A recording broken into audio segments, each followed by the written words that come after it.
आप खुद संविधान के साथ खेल रहे हैं। आपको अगर जनता ने जनमत क्या दिया, आप दूसरे पे क्यों नहीं चलाइएगा? गैर मुस्लिम शामिल किए जाएंगे वक्फ बोर्ड में, वैसे हमें भी हिंदू के जो संस्था मठ है उसमें शामिल किया जाए।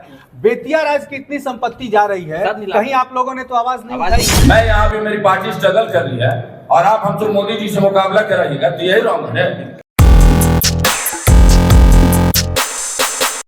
आरएसएस और संघ के और भाजपा के लोग नहीं थे जब मुसलमान इस मुल्क में रुके थे। आप जब संविधान बन गया तो इसको मानिएगा कि नहीं मानिएगा? तो संविधान को तो हम ही माने, संविधान को तोड़ के कानून आपको पावर मिला तब ना आप मिसयूज कर रहे हो संविधान के। उस समय मान लीजिए संविधान बनाने में कुछ त्रुटियां हुई तो क्या उसमें सुधार नहीं किया जा सकता?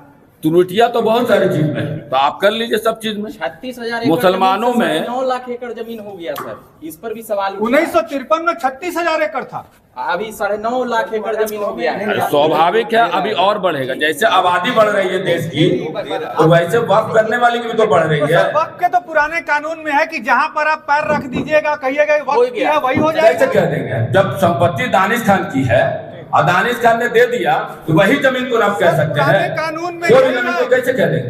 पुराने कानून में यह है सर कि किसी जमीन पर मस्जिद हो या उसका उपयोग इस्लामिक कामों के लिए हो तो वह ऑटोमेटिक वक्फ की संपत्ति हो। हाँ बिल्कुल।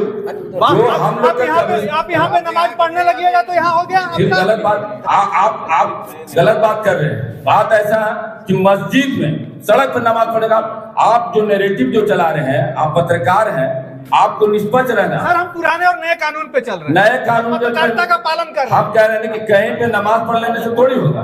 पूरी दुनिया, पूरी जमीन जो है वो इंसान के लिए, कोई कहीं भी इबादत कर सकता है। लेकिन ये पार्टिकुलर मैं मस्जिद के लिए अगर दे दिया हूँ तो उसमें इबादत मस्जिद की ही होगी।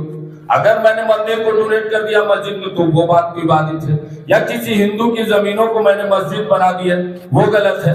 लेकिन मेरे निजी भी कमाई हुई संपत्ति पे हम खुद बनवा दें, मंदिर बनवा दें, मस्जिद बनवा दें, और बनाए भी हैं। हम लोगों ने तो, हमारे पूर्वज ने तो मंदिरों के लिए दिए। इसी खाजपुरा में शिव मंदिर हम लोग की दी हुई है।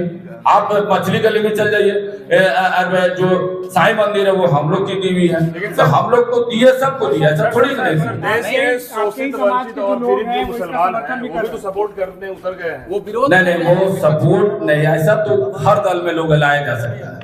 वो उनका कोई, इतने जो स्कॉलर लोग मुसलमान के हैं उनको मोदी जी से क्या पर्सनल प्रॉब्लम? कोई प्रॉब्लम नहीं। मोदी जी ने छेड़ रहे लोगों को, मुसलमानों को 14 वर्ष से सरकार चल रही है और चले आगे, कोई दिक्कत नहीं। लेकिन आप उनकी निजी जिंदगी में घुस के इंटरफेयर कीजिएगा, इसका प्रॉब्लम है। आप खुद संविधान के साथ खेल रहे हैं। आपको अगर जनता ने जनमत क्या दिया, आप दूसरे पे क्यों नहीं चलाइएगा? क्या लगता नहीं है आपको कि निजी स्वार्थ के लोगों को ज्यादा बेनिफिट है, इसके कारण प्रॉब्लम हो रही है? निजी, अच्छा मेरी संपत्ति है तो मेरा निजी फायदा, आप क्या उससे करना चाहते हैं साहब? आप जो बोले सदन में कि इसका एक भी लाभ नहीं हुआ, ठीक है नहीं हुआ, आगे कोई जनरेशन का लोग आएगा करेगा। बहुत सारे मठ की जमीन है, दुनिया जहां सब पड़ी थी, कहीं पे कुछ क्या हुआ। लेकिन बात है कि कोई ऐसा जनरेशन आएगा उसको अच्छा भी करेगा। और हम लोग हमेशा सेकुलर रहे, ऐसा नहीं कि आज है, आगे भी रहे और पहले भी थे।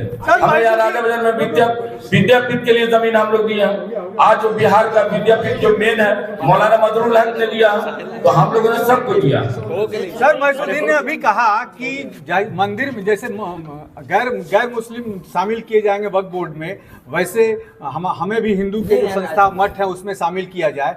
बेतिया राज की इतनी संपत्ति जा रही है, कहीं आप लोगों ने तो आवाज नहीं उठाई कि क्यों? इसके लिए पहले बेतिया राज के लिए कोई मुसलमान या हुक्मरान बैठा हो, जब सवाल करते हैं एक कॉमन मुसलमानों से सवाल बनता है क्या? इसको सुरक्षित सरकार ने करेगी, मोदी जी करेंगे, लालू जी करेंगे, नीतीश कुमार करेंगे। कॉमन मुसलमान से संसद की बात करते हैं, कैसे जस्टिफाई है? मैं यहाँ भी मेरी पार्टी स्ट्रगल कर रही है और आप हमसे मोदी जी से मुकाबला कराइएगा, तो यही रॉन्ग है। हम लड़ रहे हैं चूंकि संविधान ने राइट दिया है, इसलिए देश के प्रधान से भी पास करने की औकात रखते हैं। इसलिए जो सवाल ही नहीं बनता। बेतिया महाराज की आप बात करते हैं, 536 राजा हिंदुस्तान में थे और आज से नहीं तो मुगल के जमाने से थे। वो सेकुलरिज्म था कि गुलामी था, आप हमको बता दीजिए। जो आज आप लोग नैरेटिव चला रहे हैं कि मुसलमानों ने जुल्म किया, और मेरे हिस्ट्री में 536 हिंदू राजा थे और उनके अंडर में तमाम जमींदार मुसलमान थे, तो वो 536 राजा गुलाम थे या फिर स्वतंत्र थे। अगर गुलाम थे तो मान लेंगे, और अगर सेकुलरिज्म था तो वो भी मान लेंगे। ये जो बेतिया महाराज है, दरभंगा महाराज है, हथुआ महाराज है, या ऐसे जितने राजे रजवाड़े के नाम सुनते हैं उनको अंग्रेजों ने बनाया था क्या?